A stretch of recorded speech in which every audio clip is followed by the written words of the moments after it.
Hello, sir. Could you introduce yourself a little and why are you here? What are you protesting?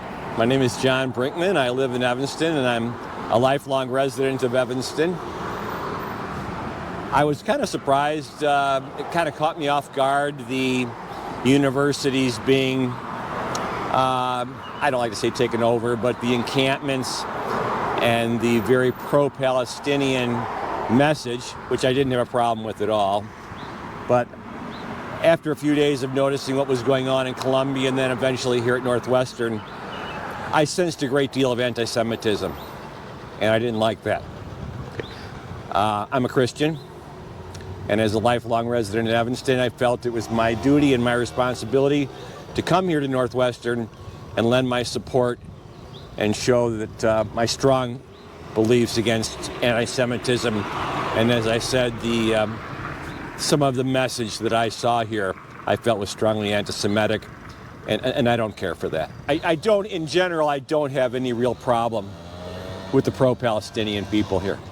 They have the right to give their opinion and make their statements just as they do. But as I said, part of what's going on, and if you've seen some of the signs when the whole fence across the street was covered with signs, and some of the messages I was hearing, I sensed a great deal of racism, which their message across the street, the pro-Palestinians' message, was a message of anti-racism, and that the Israelis are the racists, and I can't say I exactly see it that way. I did feel, from what I saw and heard, that there was Jewish people on campus that felt greatly threatened. And I disagree with that as well.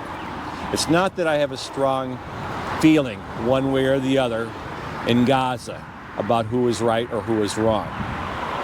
I'm an American living here in Evanston, Illinois.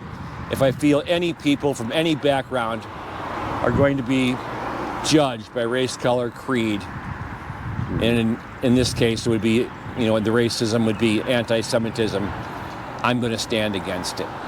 I feel that on the flip side, what I witnessed from the pro-Palestinian people outside what I said, the anti-Semitism that I saw, I got to say that I was actually somewhat impressed by some of what the organization and the way that they portrayed their message. I do wish that the movement had been more of a stronger, organic student movement, because it clearly seems to me that there's outside people who are trying to push an anti-Semitic message.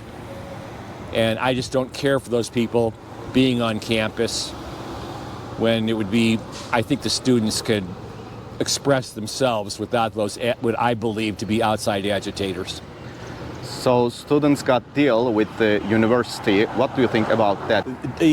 Are you talking about the deal that was struck between the university and the students? Yes.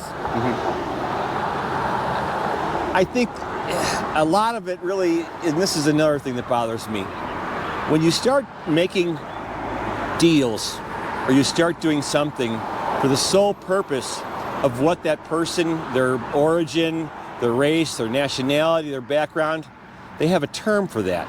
It's called segregation. And I think if we're going to do something to combat racism, we must follow the preachings of Dr. Martin Luther King and put an end to segregation. If you're going to say, we're going to put X amount of scholarships or programs, but it's only going to be for Palestinians, or it's only going to be for black people, white people, anyone, that's segregation. To find true problems to ending racist, we must look at all of each other as human beings and respect all human beings.